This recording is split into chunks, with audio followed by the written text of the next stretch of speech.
I'm an addict. My name's Adam, and it takes a lot to run a home group. It takes a lot. 9:30 on a Saturday night. I mean, technically, this shirt. This is, you know, I don't, I don't come here anymore. You know what I mean? So it's like three of you. Now I know y'all live how far away? What's it say? It's a lot. So grateful that you kept the doors open 6 years. But yes, Trey and Twan are. I mean, my wife, we love them very much. They never forget our children's birthdays. They're just very loving and part of our family.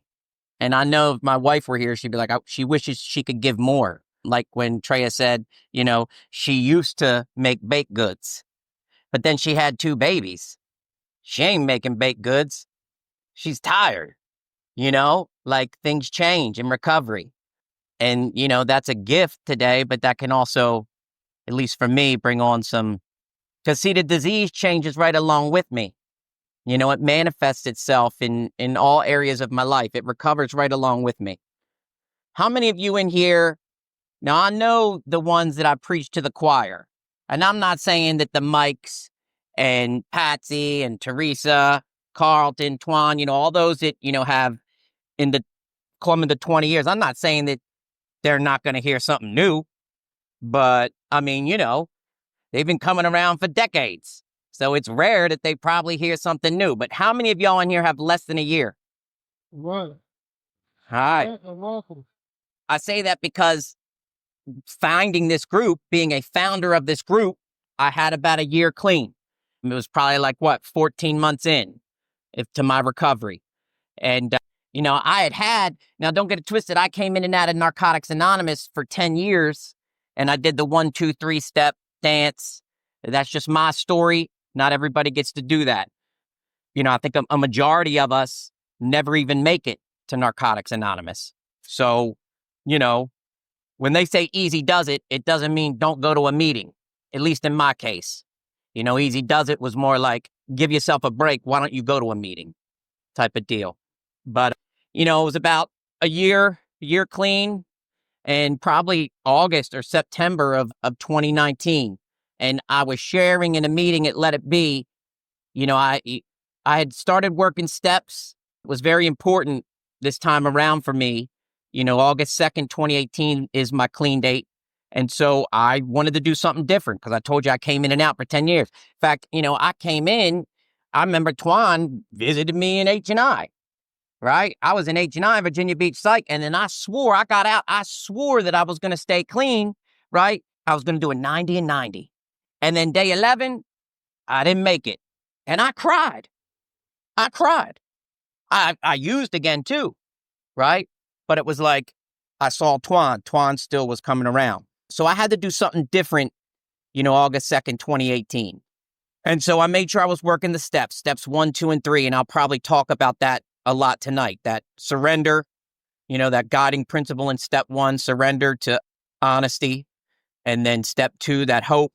And then step 3, that surrender again to faith. Those first 3 steps are just huge for my recovery. But, I'm working the steps and I'm right in the middle. I got a sponsor. I'm doing everything that y'all tell me to do, but I have a lot of anger. And my dreams, I don't know if you're like me, but, I dream. And I mean, look, the horrors of my active addiction don't just go away. I mean, I can sit here right now. I know what old man crack smells like. I know what it feels like to be up a week straight, right? That doesn't go away from me, with a little bit of clean time. Like I can sit here and think and put myself in any of those situations, right? And I was having a lot of dreams of the guy that, we believed that, killed my sister and my mother 3 months apart in 2013. I mean, look, it is what it is. After coming to Narcotics Anonymous and working a program, I realized that, my sister and mother, they were that's the disease of addiction, right? That's like me trying to come in here and say that, well, religion is the reason why my hope and faith were messed up when I came into Narcotics Anonymous. But for me, that's not true because Who's an Addict says that we were misinformed by misinformed people, right? I ain't blaming the religion. It's not religion's fault that I have issues, right? So, I say that, the disease of it, that was my mom and my sister's deal. But where I was in recovery at that time, I was pissed at this dude. And I would have these dreams where like, he would come after me and I would chase him. And like, finally, this one night I had a dream where I killed him and then I ate him. Oh man, and it felt so good. And I shared about it at a meeting. And then afterwards, that honest sharing, right? That honest sharing, a guy came up to me and we call this guy Big Enlightened Happy Tom, because Big Enlightened Happy Tom works some steps nowadays. And he said, hey, you want to start a meeting? And I said, sure. So, now I'm not saying if you go into a meeting and talk about, your desire to want to eat people that you think may have killed your loved one because you're so angry, right? Because you got to understand, that was 2013. I wasn't working a program. Now, fast forward in Narcotics Anonymous, I lost my brother and my sister, right? I mean, brutal. Like, man, he had been clean off of fentanyl for like 25 days. He took his last hit, 26 years old, had a cigarette, boom, see ya. Caught himself on fire. Narcotics Anonymous kicked in immediately. Like, I'm talking 72 hours, my phone did not stop ringing. Like, Narcotics Anonymous is there. So, like, I don't have to worry now today. But back in 2013, losing my sister and mom, I wasn't working a program, I didn't know. And so a lot of those resentments carried on. And I was told that, if I don't pray for that person, that I would use again. And I shared about it. And then, Big Happy Enlightened Tom said, hey, let's start a meeting. Funny, well, we don't believe in coincidences if we work step 2, right? But in 2013, right afterwards, losing my sister and my mother, I was brought to this church, right? I was brought to this church, because I was in a band and pelvic thrusting on stage. Little did I know I was kind of doing some of my 4th step back then, right? If you're newer than me and you haven't done your 4th step, there's nothing to be scared of. I don't know where that comes from. The reality is you've already lived it. We've already lived it. All you got to do is write it down and share it. Like when I came in, I was like, man, that 4th step. But pretty much you're just writing about you and you share it. But 2014 came into the church a few times and that wasn't the answer. But that's how, when that recovering addict approached me, when I had about a year clean after sharing how I felt, he said, let's start a meeting. And so this is the church we came to. And we used the group pamphlet. We used the IP2. Well, first we had to come in and tell them about Narcotics Anonymous, right? We had to let them know we want to keep the doors open for addicts that are still suffering, and not just addicts that are still suffering, right? I mean, that's our primary purpose, but we want to continue to stay clean, And this church was funny. They were like, hey, can we play music in the background during your meeting? And we had to explain to them. They wanted to give us everything. They wanted to pretty much pay us to come up in here. I'm so serious. Like, I've already played that game with Area. I'll stay in my own lane. But I'm talking like, look, I know how much Area pays. This church right here, they will just give it away. And that's important for us to hold down our 7th tradition, And that was one thing, getting good home group members up in here to make sure that, we were following the group pamphlet to start a meeting. And I still remember the first night, we had some addicts that came in and we discussed, was it going to be an open format? What the name of the group was, right? The broader the base, the point of freedom. Look, for me, it's 2025. I believe personally that there's never been a better time to recover, ever. I mean, there's hundreds of thousands of meetings online. That's another blessing about this space. You see how big it is, right? Like, we hit COVID, 5 or 6 months after we opened. And we were able to have sanitizing stations. We could measure 6 feet apart and there was a period there where this was probably one of the only meetings that was open, and huge celebrations. Mike would have his birthday in March, then Glenn, Twan's February. I mean, there was like back to back to back. There was no other people coming in from New York, because of this big, and what a miracle that was, to be able to have this home group. And Twan and Treya have held it down, a gift of recovery, and anything you put before your recovery, you will lose. And I do believe that. I also believe that I need to live the gifts of recovery too, that my family deserves. I need to share that with them. And, I had 2 children. So it's not practical, right? And if it's not practical, it's not spiritual for me to be driving downtown to Norfolk at 9:30 every Saturday night now that I have 2 baby boys at home, especially with Surrender to Live right up the street. Going to Fred's meeting, and it ain't Fred's meeting. I regress. I love Fred. You know, I feel like when we broaden our base, right, with the point of freedom, there's a connectivity, which is the opposite of isolation. When I think about my first home before I came to Narcotics Anonymous, I was completely in isolation. This addict, and I do believe that I'm always step one, whether I'm using or whether I'm seeking recovery. It don't matter. I am step one. Y'all have written tradition 3 for me. I have qualified. I am step one.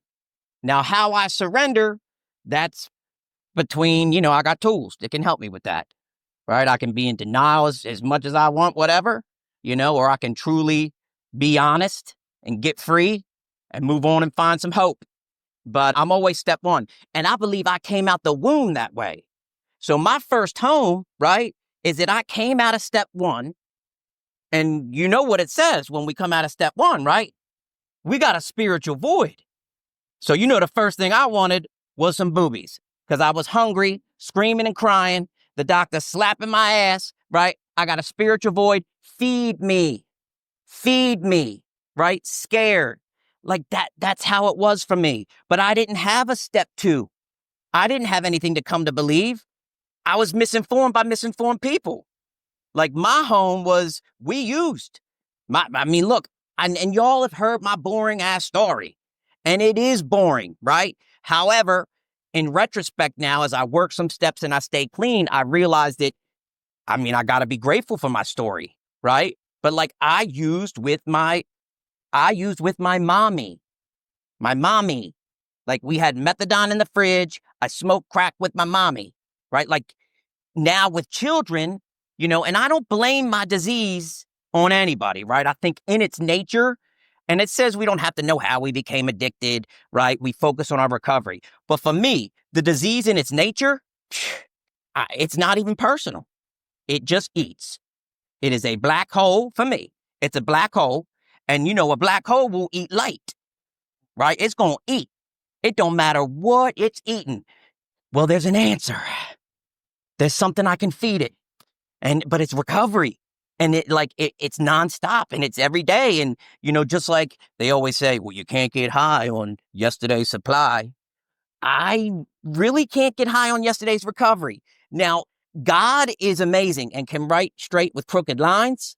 And I do believe that a lot of that action in the beginning, right? Like when that big, tall, happy, enlightened Tom came up to me and he said, hey, let's start a meeting. And I said, okay, let's do it. And I had those quick feet. Or when y'all were like, hey, join a home group, right? Get a home group, pray on your knees, work the steps, do all those things. I think God, but there comes a time that, I will burn everything down clean. I'm realizing today. So, I feel like I have to keep coming back. But I'm in isolation, right? I come out of the womb, right? And I didn't know. Like I always knew I was an addict. I didn't. Now, my sister, right? She got court ordered. So I can remember being 8, 9 years old, sitting in Narcotics Anonymous meetings, right?